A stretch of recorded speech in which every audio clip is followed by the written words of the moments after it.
மகிமைப்படுவதாக. இந்த 5வது மாதத்தை கூட காணும்படியான பெரிய பாக்கியம் கர்த்தர் நமக்கு செய்திருக்கிறார். அவருக்கு நாம் நன்றி செலுத்துவோம். இந்த மாதத்தில் தேவனாய் கர்த்தர் நம்மளோடு கூட பேசக்கூடிய வார்த்தை அது என்னன்னு சொல்லி நம்ம பார்க்கலாம். அவர் நமக்கு கொடுக்கக்கூடிய சிந்தனை என்ன அப்படின்னு கேட்டு அதன்படி வாழ்வதற்கு கர்த்தர் நமக்கு உதவி செய்வாராக. நம்மளுடைய ஜீவித வாழ்க்கையில் பொறுமை நமக்கு ரொம்பவும் அவசியமாக இருக்கிறது. அது மாத்திரமல்ல, புத்தி நமக்கு அவசியமாக இருக்கிறது. புத்தியோடு கூட நம்ம இருக்கும்போது சமாதானமான ஒரு வாழ்க்கை நம்மளால் வாழ முடியும். அப்போ இந்த புத்தியுள்ள ஒரு ஸ்திரீயை குறித்து நம்ம வேதத்தில் வாசிக்கிறோம். 2 சாமுவேலின் புஸ்தகம் 20ஆம் அதிகாரம் அதனுடைய 16வது வசனத்தில் அந்த ஸ்திரீயினுடைய பேர் சொல்லப்படலை. அங்கே புத்தி உள்ள ஸ்திரீ அப்படின்னு சொல்லி அவங்கள குறித்து அங்கே எழுதி வைக்கப்பட்டிருக்குது. அப்போது நம்ம 2 சாமுவேல் 20ஆம் அதிகாரம் அதனுடைய 16வது வசனத்தில் பார்க்கும்போது, புத்தியுள்ள ஒரு ஸ்திரீ பட்டணத்தில் இருந்து கேளுங்கள் கேளுங்கள், யோவாவோடே பேச வேண்டும், அவரை இங்கே கிட்ட வர சொல்லுங்கள் அப்படின்னு சொல்லி அங்கே ஒரு அமளி உண்டாக்கக்கூடிய ஒரு சூழ்நிலையில் இந்த ஸ்திரீயினுடைய சத்தம் மட்டும் கேட்குறத நம்ம பார்க்க முடியும். மேலே 15வது வசனத்தில் இறுதி பகுதியில் நம்ம பார்க்கும்போது அங்கே என்ன சொல்லப்பட்டிருக்குது அப்படின்னா, ஜனங்கள் எல்லாரும் அலங்கத்தை விழப்பண்ணும்படி அழிக்க எத்தனம் பண்ணினார்கள் என்று சொல்லப்படுகிறது. அந்த சமயத்தில் தான் இந்த ஸ்திரீ நான் யோவாவோட பேச வேண்டும் அப்படின்னு சொல்கிறேன். அப்போ இந்த ஸ்திரியை குறித்து பார்க்கும்போது 19வது வசனத்தில் என்ன சொல்லப்பட்டிருக்குது அப்படின்னா, இஸ்ரவேலிலே நான் சமாதானமும் உண்மையும் உள்ளவளாய் இருக்கையில். அப்போ இஸ்ரவேலுக்குள்ள இந்த புத்தி உள்ள ஸ்திரீ எப்படி இருக்கிறாங்களாமா, சமாதானமாக இருக்கிறாங்க, அதே சமயத்தில் உண்மை உள்ளவளாக இருக்கிறாங்க. பரிசுத்த வேதாகமம் இந்த 2 காரியங்களை இங்கே எழுதி வைத்திருக்கிறது.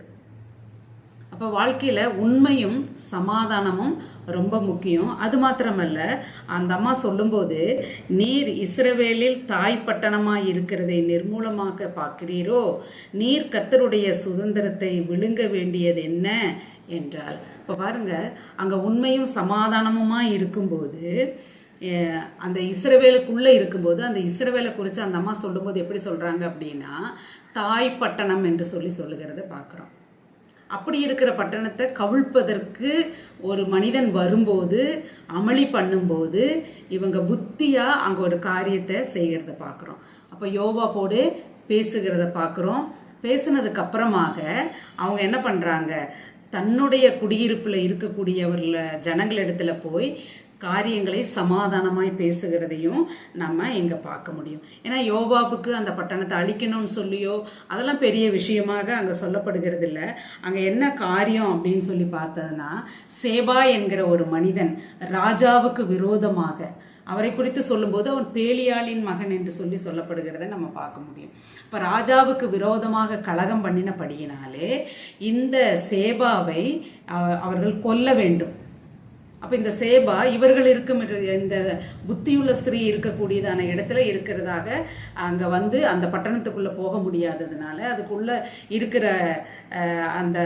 இருக்கிற ஜனங்கள் அந்த பட்டணத்தை அழிக்க வேண்டும் என்பதற்காகத்தான் இந்த யோவா வருகிறத நம்ம பார்க்க முடியும். அப்போது இந்த ஸ்திரீ இந்த சமாதான குறைச்சல் உண்டாகுதுன்னு பார்த்து தான் அவங்க என்ன பண்ணுறாங்க, போய் ஜனங்களிடத்தில் 22வது வசனத்தில் நம்ம வாசிக்கிறோம், அவள் ஜனங்களிடத்தில் போய் புத்தியாய் பேசினதினால் அவர்கள் பிரிக்கியின் குமாரனாகிய சேபாவின் தலையை வெட்டி யோவாவினிடத்திலே போட்டார்கள். அப்பொழுது அவன் எக்காலம் ஊதினான். அவரவர் பட்டணத்தை விட்டு கலைந்து தங்கள் கூடாரங்களுக்கு புறப்பட்டு போனார்கள் அப்படின்னு சொல்லி வாசிக்கிறோம். இப்போ பாருங்க, இந்த ராஜாவுக்கு விரோதமாய் பேசினதான அந்த கலகம் பண்ணினதான அந்த சேவாவை கொல்ல வேண்டும், அதுதான் அவங்களுடைய திட்டமாக இருந்தது. அப்போது அவனை வெட்டி அவனுடைய தலையை அந்த ஸ்திரீ என்ன செய்தாள், யோவாபிடத்தில் கொடுத்த உடனே கூட்டம் அங்கிருந்து கலைந்து போனதை குறித்து நம்ம வாசிக்கிறோம். இப்போ பாருங்க, நம்மளுடைய வாழ்க்கையில் புத்தியாய் பேச வேண்டிய தருணங்கள் இருக்கிறது, புத்தியாய் நடந்து கொள்ள வேண்டிய இடங்கள் இருக்கிறது. எங்கே எப்படி நடந்து கொள்ள வேண்டுமோ அப்படி நாம் புத்தியாய் நடந்து கொண்டோமானால் நம்மளுடைய வாழ்க்கையில் சமாதானம் உண்டாகும் என்று சொல்லி நம்ம வாசிக்க முடியும். அது நீதிமொழிகள் 14ஆம் அதிகாரம் 1வது வசனத்தில் என்ன வாசிக்கிறோம்? புத்தி உள்ள ஸ்திரீ தன் வீட்டை கட்டுகிறாள் என்று சொல்லி வேதத்தில் வாசிக்கிறோம். அதே சமயம் புத்தி இல்லாத ஸ்திரீயோ தன்னுடைய கையினால் அதை இடித்து போடுகிறாள் என்று வாசிக்கிறோம். பாருங்க, அந்த புத்தியுள்ள ஸ்திரீயை குறித்து நம்ம பார்க்கும்போது அவ புத்தியாய் ஜனங்களிடத்துல போய் பேசி ஆலோசனை பண்ணி அந்த காரியங்களை அவள் செய்ததாக பார்க்குறோம். நம்மளுடைய வாழ்க்கையில ஸ்திரீயாகப்பட்டவள், மணவாட்டியானவர்கள் என்ன செய்ய வேண்டுமா? புத்தியாய் நடந்து கொள்ள வேண்டும். அதுதான் கர்த்தர் விரும்புகிறார். அப்போ புத்தி உள்ளவங்க என்ன செய்ய, வீட்டிலே ஆனாலும் வேலை செய்கிற இடங்கள்ல, படிக்கிற இடங்கள்ல, எல்லா துறைகளிலும் பார்த்தீங்கன்னா நாம் புத்தியாய் பேச வேண்டும், புத்தியாய் நடந்து கொள்ள வேண்டும். கலகம் வந்திருக்குது அப்படின்னு சொல்லி நாம் கலங்கி போக வேண்டிய அவசியம் இல்லை. அந்த கலகத்தின் மத்தியிலும் நாம் பொறுமையாய் இருக்க வேண்டும், யோசிக்க வேண்டும் என்ன செய்ய வேண்டும் என்று. கர்த்தரிடத்துல ஆலோசனை கேட்க வேண்டும். ஒரு நிமிஷம் நம்ம மனசுக்குள்ள ஆண்டவரிடத்துல ஜெபிக்கும் போது அவர் நமக்கு நல்ல ஆலோசனை கொடுக்கிறவராய் இருக்கிறார். இந்த புத்தியுள்ள ஸ்திரீ அங்க ஜனத்தண்டையில போய் பேசுகிறதை நம்ம பார்க்க முடியும். அப்ப நம்ம ஆண்டவர்கிட்ட ஆலோசனை கேட்கும்போது அவர் ஆலோசனை தர வல்லமை உள்ளவராய் இருக்கிறார். அது மாத்திரமல்ல, நீதிமொழிகள் 19:14 பார்க்கும்போது புத்தியுள்ள மனைவியோ கர்த்தர் அருளும் ஈவு என்று சொல்லப்படுகிறது. அப்ப புத்தியுள்ள மனைவி என்ன செய்வா? அவள் வீட்டோடு அடங்கி இருப்பாள், வீட்டின் காரியங்கள் எல்லாம் எப்படி இருக்கிறது என்று பார்ப்பாள், அவள் வியாபார கப்பலை போல் இருப்பாள் என்றெல்லாம் சொல்லி நம்ம வாசிக்க முடியும். அவங்க குடும்பத்தில் வருகிற எல்லா பிரச்சனைகளும் அவள் அதை கையாளுவதற்கு அவள் அறிந்திருக்கக்கூடியவளாய் இருப்பாள். படிக்கிற இடத்துல வருகிற பிரச்சனைகளை கையாளுவதற்கு அவர்கள் அறிந்திருக்கிறவர்களாக இருப்பாங்க. எக்ஸாம் எழுதுகிற டைமில் ரொம்ப நமக்கு தலையில் என்ன செய்கிறது, ஒன்றுமே இல்லாமல் இருக்கும்போது, பயமும் திகிலும் பிடித்திருக்கும் போது அதுக்கு ஒரு சொல்யூஷனை கண்டுபிடிப்பாங்க. அப்போ புத்தி உள்ளவங்க, புத்தி உள்ள மனைவி கர்த்தர் அருளக்கூடிய அது ஈவு, அது கிஃப்ட் என்று சொல்லப்படுகிறது.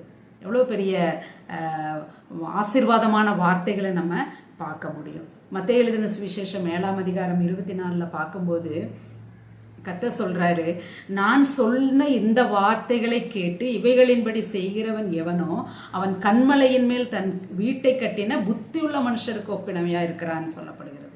அப்ப கர்த்தருடைய வசனத்தை கேட்கக்கூடிய பிள்ளைகளாகிய நீங்களும் நானும் புத்தி உள்ளவர்களா இருந்து, கன்மலையின் மேல் கட்டப்பட்ட வீடு, அது காற்றடித்தாலும் மழை வந்தாலும் ஒரு சேதமும் அழுகாது. காரணம், அது கன்மலையின் மேல் கட்டப்பட்டிருக்கிறது, உயரமாய் கட்டப்பட்டிருக்கிறது, ஆழ்ந்து சிந்தித்து அதை கட்டப்பட்டிருக்கிறது.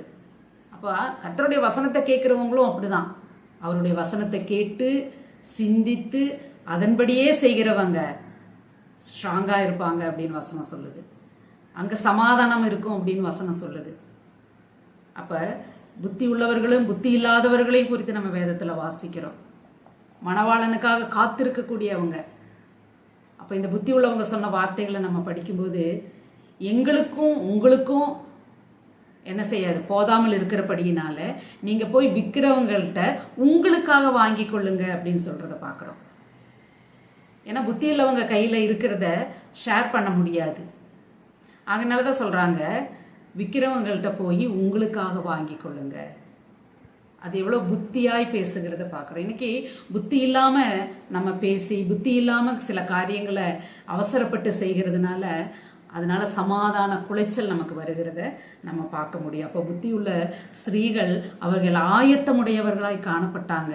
புத்தி இல்லாதவங்க வந்து அவங்க கிட்ட கேட்கும்போது கூட அவங்க கரெக்டாக பதில் சொல்லுகிறத நம்ம பார்க்க முடியும்.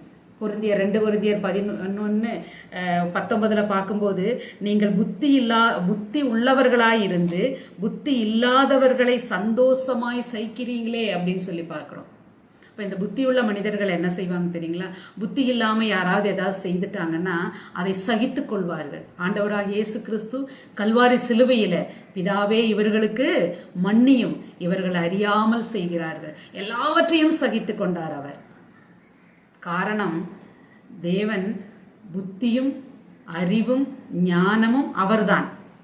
ஆகவேதான் அவர்கள் அறியாமல் செய்கிறார்கள் என்று சொல்லுகிறத நம்ம பார்க்க முடியும். அப்ப புத்தி உள்ள ஸ்திரீயும் அவங்க அறியாமல் செய்கிறார்கள் என்று அறிந்து அதை சகித்து கொள்ளக்கூடியவளாய் காணப்படுவாள்.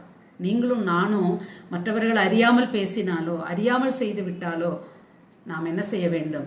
சகித்து கொள்ளக்கூடியவர்களாய் இருக்க வேண்டும். அவர்கள்தான் புத்தி உள்ளவர்கள் என்று வேதம் சொல்லுகிறது. இறுதியாக 1 பேதுரு 5ஆம் அதிகாரம் 8வது வசனத்தில் பார்க்கும்போது, தெளிந்த புத்தி உள்ளவங்களா இருங்க, விழித்திருங்க. அடிக்கடி நம்ம இந்த வாசகத்தை சொல்லுவோம். காரணம், நமக்கு எதிராளியானவன் ஒருவன் இருக்கிறான். அவன் வகை தேடி சுற்றி திரிந்து கொண்டிருக்கிறான். அவன் நம்மை விழத்தள்ளுகிறவனாய் இருக்கிறான்.